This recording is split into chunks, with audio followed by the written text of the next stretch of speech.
wabarakatuh. Nama saya Andra Aryani. Saya akan mencoba menjawab beberapa pertanyaan terkait Danau Poso. Pertanyaan pertama yaitu, benarkah Danau Poso merupakan danau purba? Jika benar, mengapa disebut danau purba? Jawabannya benar karena menurut Dr. Lukman MSI, peneliti Puslit Limnologi atau LIPI, menjelaskan Danau Poso disebut danau purba yang dicerminkan dari endemitas biota yang cukup tinggi, yaitu jenis-jenis endemis udang, Atidae, Gastropoda, Bivalvia, kepiting, dan ikan Keterisolacean yang panjang memungkinkan berbagai ciri dan spesialisasi yang unik. Danau Poso adalah danau tektonik yang diduga terbentuk selama proses tumpukan antara lempeng timur dan barat penyusun Pulau Sulawesi yang berlangsung selama 12-16 juta tahun silam, dan Danau Poso berada pada satu kompleks patahan dengan patahan Palu. Pertanyaan kedua yaitu, benarkah Danau Purba Poso tidak memiliki biota akuatik yang bersifat endemik? Jelaskan alasannya. Jawabannya salah. Danau Poso merupakan salah satu dari dua danau purba Asia Tenggara. Danau ini merupakan danau oligotrofik yang kaya biota bersifat endemik, termasuk jenis-jenis ikan. Pertanyaan ketiga yaitu, deskripsikan secara singkat bagaimana ekosistem di Danau Purba Poso. Pulau Sulawesi memiliki dua danau purba, salah satunya adalah Danau Poso. Umur danau tersebut yaitu 2 juta tahun. Danau Purba Poso memiliki ichthyofauna, crustacea, gastropoda, bivalvia endemik yang menjadi tujuan penelitian para peneliti dari berbagai negara. Terbentuknya Danau Poso merupakan sebuah peristiwa alam luar biasa. Proses terbentuknya Danau Poso adalah bagian dari pembentukan Pulau Sulawesi. Geolog dari Earth Observatory of Singapore yang juga tim ahli ekspedisi Poso Danau Poso menjadi salah satu dari 10 danau purba di dunia karena usianya yang diperkirakan lebih dari 2 juta tahun. Pertanyaan keempat yaitu, sebutkan beberapa perlakuan yang mengancam kelestarian ikan di Danau Purba Poso. Jawabannya, para peneliti mencemaskan kegiatan pergerukan, pembuatan bendungan untuk pembangkit listrik tenaga air atau PLTA, merusak habitat dan ekosistem Danau Poso.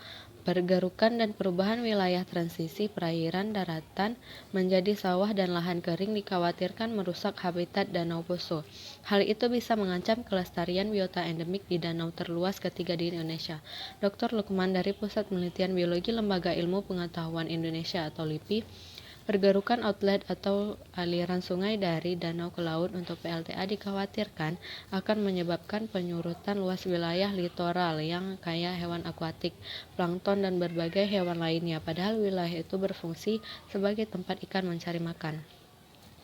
Pertanyaan kelima yaitu, zona litoral Danau Poso lebih rentan terhadap ancaman dibanding zona lainnya. Benarkah? Jawabannya salah, karena zona litoral berada di wilayah tepian danau dengan kondisi yang produktif dan menjadi habitat penting biota danau. Kondisi perairan dangkal dengan ketersediaan sinar matahari yang cukup mendorong berkembangnya berbagai tumbuhan air dan biota bentos serta menjadi habitat pemijahan ikan. Pertanyaan keenam, apa strategi konservasi yang ditawarkan terhadap Danau Poso? Danau Poso memiliki beberapa fungsi strategis terhadap kehidupan masyarakat, yaitu menciptakan iklim mikro sebagai sumber air yang dapat dimanfaatkan secara langsung oleh masyarakat, lokasi pengembangan perikanan darat, tempat berlangsungnya siklus hidup beberapa biota endemik yang penting, sarana transportasi perairan darat sebagai penghasil energi listrik, sarana rekreasi, dan objek pariwisata. Beberapa tahun terakhir, Danau Poso mengalami gangguan keseimbangan ekosistem berupa kerusakan yang terjadi pada daerah tangkapan air dengan indikator laju erosi dan sedimentasi yang cukup besar serta kerusakan lahan sempadan yang semakin meningkat.